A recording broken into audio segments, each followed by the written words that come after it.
ओम शांति। 27 अगस्त 2024। बाबा के महावाक्य। मीठे बच्चे, चैतन्य अवस्था में रह बाप को याद करना है। सुन्न अवस्था में चले जाना या नींद करना यह कोई योग नहीं है। प्रश्न: तुम्हें आंखें बंद करके बैठने की मना क्यों की जाती है? उत्तर: अगर तुम आंख बंद करके बैठेंगे तो दुकान का सारा सामान ही चोर चोरी करके ले जाएंगे। माया चोर बुद्धि में कुछ भी धारणा होने नहीं देगी। आंख बंद करके योग में बैठेंगे तो नींद आ जाएगी, पता ही नहीं चलेगा। इसलिए आंखें खोलकर बैठना है। कामकाज करते बुद्धि से बाप को याद करना है। इसमें हठ योग की बात नहीं है। ओम शांति। रूहानी बाप कहते हैं बच्चों को, यह भी बच्चा है ना। देहधारी सब बच्चे हैं। तो रूहानी बाप आत्माओं को कहते हैं आत्मा ही मुख्य है। यह तो अच्छी रीति समझो। यहाँ जब सामने बैठते हो तो ऐसे नहीं शरीर से न्यारा हो गुम हो जाना है। शरीर से न्यारा हो गुम हो जाना यह कोई याद के यात्रा की अवस्था नहीं है। यहाँ तो सुजाग हो बैठना है। चलते फिरते उठते बैठते अपने को आत्मा समझ बाप को याद करना है। बाप ऐसे नहीं कहते यहाँ बैठे बेहोश हो जाओ। ऐसे बहुत बैठे बैठे गुम हो जाते हैं। तुम्हें तो सुजाग होकर बैठना है और फिर पवित्र भी बनना है। पवित्रता बिगर धारणा नहीं होगी। किसका कल्याण नहीं कर सकेंगे, किसको कह नहीं सकेंगे। खुद पवित्र रहते नहीं और दूसरे को कहते हैं वह तो पंडित हो गया। मियाँ मिट्ठू भी नहीं बनना है। फिर वह दिल अंदर खाता रहेगा। ऐसे मत समझो हम सुन्न में चले जाते हैं, आंखें बंद हो जाती हैं। यह कोई याद की अवस्था नहीं है। इसमें चैतन्य अवस्था में रह बाप को याद करना है। नींद करना कोई याद करना नहीं है। बच्चों को कई पॉइंट समझाई जाती हैं। शास्त्रों में दिखाया गया है। सातवीं भूमिका में चले जाते हैं। उनको दुनिया का पता नहीं पड़ता है। तुमको तो दुनिया का पता है ना। यह छीछी दुनिया है। बाप को कोई जानते नहीं है। अगर बाप को जानते तो सृष्टि चक्र को भी जान जाए। बाप बतलाते हैं यह चक्र कैसे फिरता है, मनुष्य पुनर्जन्म कैसे लेते हैं। सत्युग में भल बड़ी आयु हो जाती तो भी बदसूरत नहीं कहेंगे। बाकी सन्यासियों का तो है हठ योग। आंखें बंद करना, गुफाओं में बैठे बैठे बदसूरत बन जाना। तुमको तो बाप कहते हैं गृहस्थ में रहते सुजाग रहना है। सुन्न में चले जाना यह कोई अवस्था नहीं है। धंधा आदि भी करना है। गृहस्थ व्यवहार भी संभालना है। सुन्न में नहीं जाना है। कामकाज करते बुद्धि से बाप को याद करना है। जरूर काम करेंगे, आंखें खोल कर करेंगे ना। धंधा आदि सब कुछ करते रहो। बुद्धि योग बाप के साथ हो, इसमें गफलत नहीं करनी है। दुकान पर बैठे आंखें बंद हो जाएगी तो कोई सामान ही ले जाएंगे और पता भी नहीं पड़ेगा। यह कोई अवस्था नहीं। हम देह से न्यारे हो जाते हैं। यह सब हठयोगियों की बातें हैं, रिद्धि सिद्धि वाले करते हैं। बाप तो अच्छी रीति बैठ समझाते हैं, इसमें आंखें नहीं बंद करनी है। बाप कहते हैं, मित्र संबंधियों को जो बैठ याद करते हो वह सब भूल जाओ। एक बाप को याद करना है। सिवाय याद की यात्रा के पाप कट नहीं सकते। भोग ले जाते हैं, गुम हो जाते हैं सूक्ष्म वतन में। इसमें क्या होता है? जितना समय वहां है विक्रम विनाश हो ना सके, शिव बाबा को याद कर ना सके, न बाबा की वाणी सुन सकेंगे तो घाटा पड़ जाता है। परंतु यह ड्रामा में नोंद है, इसलिए जाते हैं। फिर आकर मुरली सुनते हैं, इसलिए बाबा कहते हैं जाओ फौरन आओ, बैठो नहीं। खेल पाल करना बाबा ने बंद कर दिया है। यह भी घूमना फिरना रुलना हुआ ना। भक्ति मार्ग में रुलना पीटना बहुत होता है, क्योंकि अंधियारा मार्ग है ना। मेरा ध्यान में वैकुंठ में चली जाती थी। वह योग व पढ़ाई थोड़ी थी। क्या उसने सद्गति को पाया? स्वर्ग जाने लायक बनी? जन्म जन्मांतर के पाप कटे? बिल्कुल नहीं। जन्म जन्मांतर के पाप तो बाप की याद में ही कटते हैं। बाकी साक्षात्कार आदि से कोई फायदा नहीं होता। यह तो सिर्फ भक्ति है, न याद है न ज्ञान है। भक्ति मार्ग में यह सिखलाने वाला कोई होता ही नहीं, तो सद्गति को भी पाते नहीं। भल कितना भी साक्षात्कार हो, शुरू में तो बच्चियां आपे ही चली जाती थी। मम्मा बाबा थोड़ी जाते थे। यह तो शुरू में बाबा को सिर्फ स्थापना और विनाश का साक्षात्कार हुआ, पीछे तो कुछ नहीं हुआ। हम किसको भी भेजते नहीं हैं। हाँ, बिठा कर कह देते बाबा इनकी रस्सी खींचो। वह भी ड्रामा में होगा तो रस्सी खींचेंगे, नहीं तो नहीं। साक्षात्कार तो ढेर होते हैं। जैसे शुरू में बहुत साक्षात्कार करते थे, पिछाड़ी में भी बहुत साक्षात्कार करेंगे। मिरुआ मौत, मलुका शिकार, इतने ढेर मनुष्य हैं, वह सब शरीर छोड़ देंगे। शरीर सहित कोई सतयुग में व शांति धाम में नहीं जाएंगे। कितने ढेर मनुष्य हैं, सब विनाश को प्राप्त करेंगे।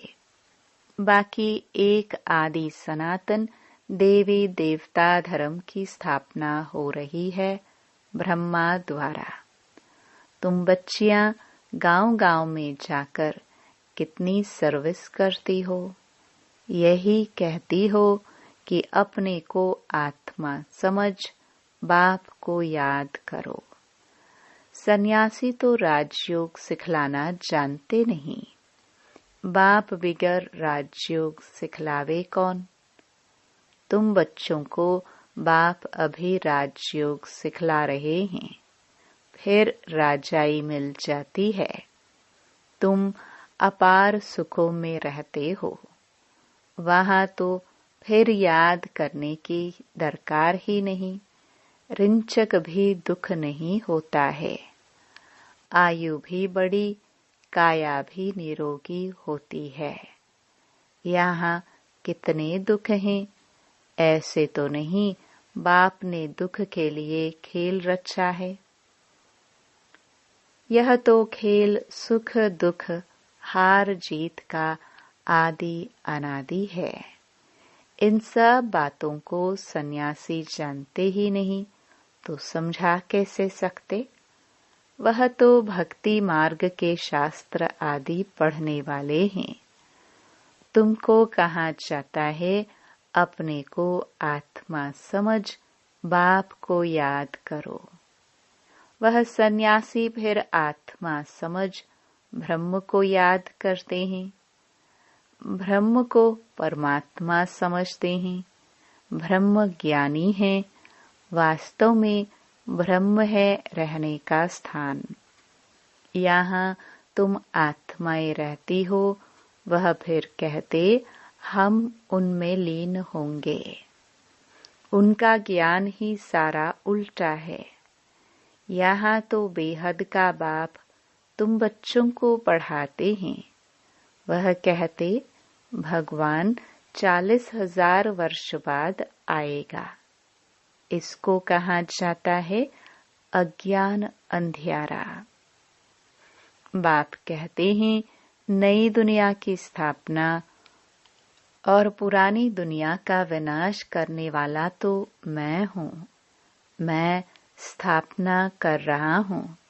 विनाश भी सामने खड़ा है। अब जल्दी करो, पावन बनो, तब ही पावन दुनिया में जाएंगे। यह तो पुरानी तमो प्रधान दुनिया है। लक्ष्मी नारायण का राज्य थोड़े ही है। इनका राज्य नई दुनिया में था, अब नहीं है। यह पुनर्जन्म लेते आए हैं। शास्त्रों में तो क्या क्या लिख दिया है।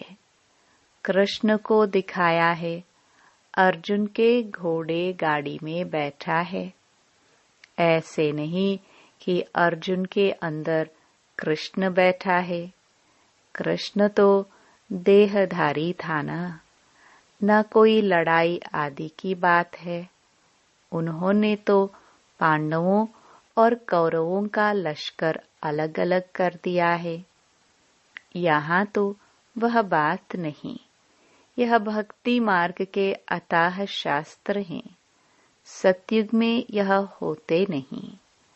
वहाँ तो ज्ञान की प्रालब्ध राजधानी है। वहाँ सुख ही सुख है। बाप नई दुनिया स्थापन करते हैं तो जरूर नई दुनिया में सुख होगा ना। बाप कभी पुराना मकान बनाते हैं क्या? बाप तो नया मकान बनाते हैं। उस दुनिया को ही सतो प्रधान दुनिया कहा जाता है। अभी तो सब तमो प्रधान अपवित्र हैं। पराए रावण राज्य में बैठे हैं। राम तो कहा जाता है शिव बाबा को राम राम कह राम नाम का दान देते हैं। अब कहाँ राम, कहाँ शिव बाबा। अब शिव बाबा तुम बच्चों को कहते हैं मामेकम याद करो। जहाँ से आए हो वहाँ ही फिर जाना है।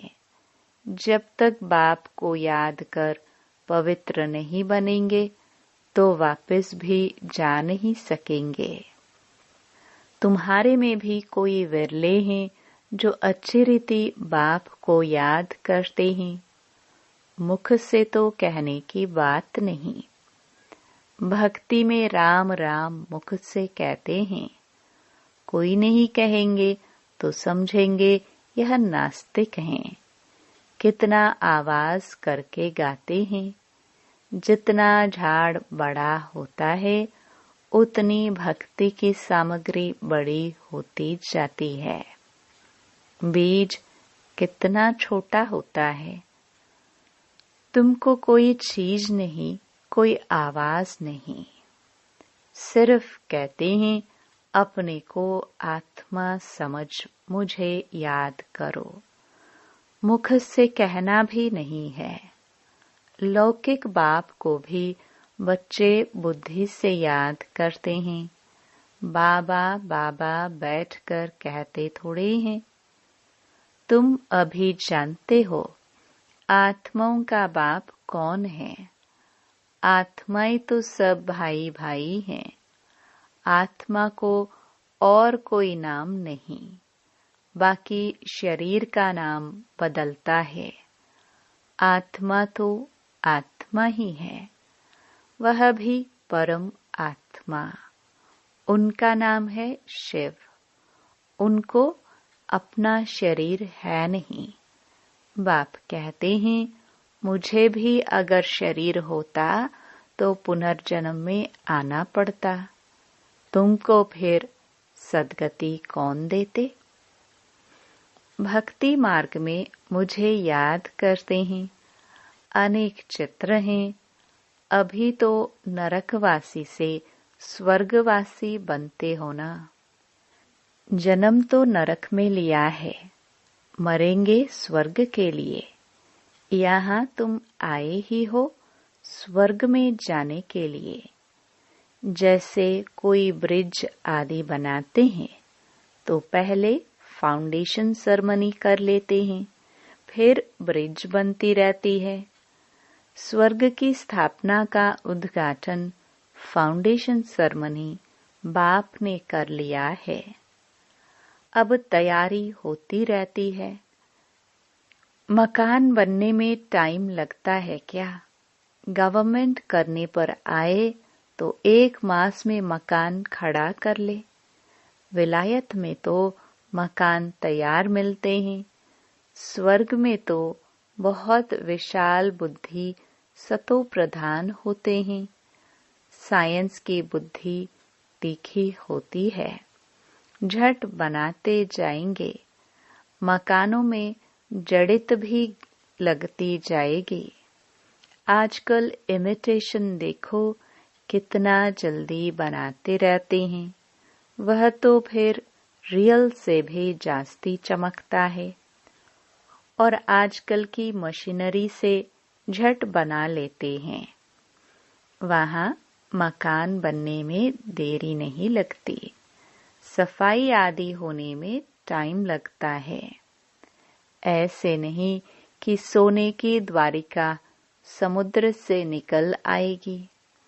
तो बाप कहते हैं खाओ पियो भल, सिर्फ बाप को याद करो तो विक्रम विनाश हो, और कोई उपाय नहीं। जन्म जन्मांतर यह गंगा स्नान आदि करते आए हो, परंतु कोई भी मुक्ति जीवन मुक्ति को तो पाते ही नहीं। यहाँ तो बाप पावन बनने की युक्ति बताते हैं। बाप कहते हैं मैं ही पतित पावन हूँ। तुमने बुलाया है, हे पतित पावन बाबा, आओ आ करके हमको पावन बनाओ। ड्रामा पूरा हुआ तो फिर सब एक्टर्स स्टेज पर होना चाहिए। क्रिएटर भी होना चाहिए। सब खड़े हो जाते हैं ना। यह भी ऐसे है। सभी आत्माएं आ जाएंगी, फिर वापस जाना होगा। अभी तुम तैयार नहीं हुए हो। कर्मातीत अवस्था ही नहीं हुई है, तो विनाश कैसे होगा। बाप आते ही हैं तुमको नई दुनिया के लिए पढ़ाने। वहाँ काल होता ही नहीं। तुम काल पर जीत पाते हो। कौन जीत पहनाते हैं। कालों का काल। वह कितनों को साथ ले जाते हैं। तुम खुशी से जाते हो। अब बाप आए हैं सबका दुख दूर करने। इसलिए उनकी महिमा गाते हैं। गॉड फादर, लिबरेट करो दुख से, शांति धाम सुख धाम में ले चलो। परंतु यह तो मनुष्यों को पता नहीं कि अभी बाप स्वर्ग की रचना रच रहे हैं। तुम स्वर्ग में जाएंगे, वहाँ झाड़ बहुत छोटा होगा, फिर वृद्धि को पाएगा। अभी और सब धर्म है, वह एक धर्म है नहीं। नाम रूप राजाई आदि बदल जाती है।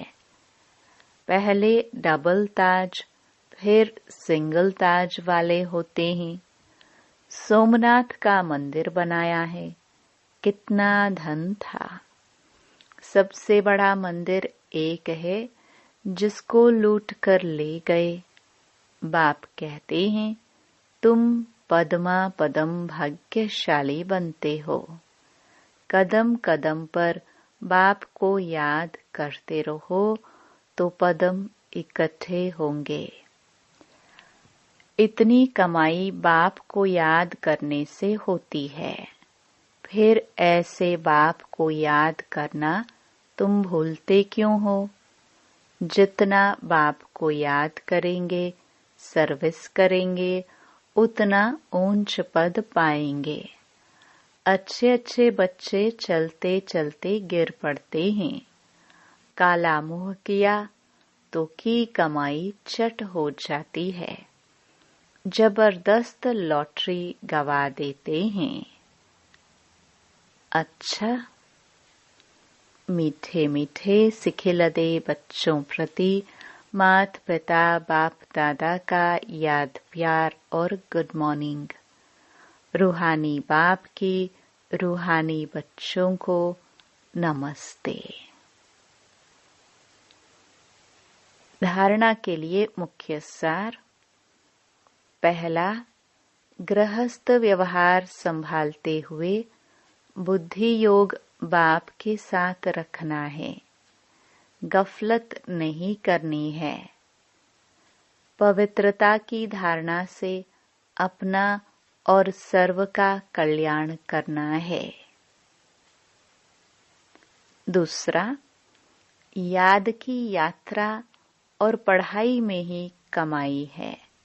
ध्यान दीदार तो घूमना है, इसलिए उससे कोई फायदा नहीं।